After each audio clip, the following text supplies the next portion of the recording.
Hi everyone आणि happy Saturday सगळ्यांना. आज सॅटर्डे असल्यामुळे मी माझं डिक्लटरिंगचं काम करते. ते म्हणजे माझ्या यांचं बॅग सेट करणं किंवा माझ्या क्लोसेटचं अनवॉन्टेड कपडे बाजूला करणं. सो येस, आणि करत असताना माझं यान बॅग मी सेट करत असताना सगळे रोल मी असे व्यवस्थित लावून ठेवले आहेत, जेणेकरून मला आता पुढच्या प्रोजेक्टसाठी काय कोणत्या कॉम्बिनेशननुसार काय क्रिएट करायचं आहे ते म्हणजे मला पटकन क्लिक होणार. जसं मी काल एका धाग्याचा गुंता करून ठेवला होता ना मस्त मजेशीर. सो हा मी खूप आधी कासव क्रिएट केलेला होता. हा सुंदर. ठीक आहे. त्याच्यानंतर माझी ही स्ट्रॉबेरी इतकी प्लशी आहे, इतकी प्लशी आहे. अशी आणि अ, ही माझी आईस्क्रीम आहे. ठीक आहे.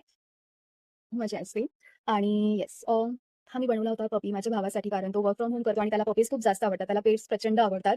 सो हा त्याच्यासाठी होता, पण हा माझ्याकडून काहीतरी गणला आणि मी ते खूप त्याला चुकीचे स्टिचेस दिलेले आहेत. सो मग मी हे माझ्याजवळ ठेवलं आणि मग त्याला याच्या रिप्लेसवर एव्हिलाय दिला बनवून. आणि येस, हे मी एक बनवलं होतं. पण आता ह्याला मी ॲज अ एक्सेसरीज म्हणून यूज करेल किंवा ॲज अ बेल्ट म्हणून सुद्धा यूज करू शकते. अ, एनिवेज, ही माझ्या गणपती बाप्पाची कंठी आहे. ठीक आहे. आणि येस, हा गजरा जो माझ्या केसांपेक्षाही मोठा आहे. ठीक आहे. माझ्या केसांपेक्षा पण हा गजरा फार जास्त मोठा आहे. अजून काय? येस, बिनीज गेलेल्या आहे, शूज गेलेले आहेत. आता राहिलेले आहेत फ्लॉवर्स. माहीत नाही ते फ्लॉवर्सचा मुहूर्त कधी येणार, मी कधी क्रिएट करणार आहे. पण आज मला हे जसं काही भेटलंय ना, इतकं क्यूट क्यूट आहे ना हे. खाऊ तुला?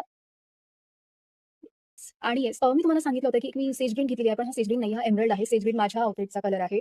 हा थोडासा डार्क आहे त्या बीडमध्ये, जे येलो आणि हा एक घेतलेला होता. सो येस, झालं माझं कनेक्शन. Not connection, collection.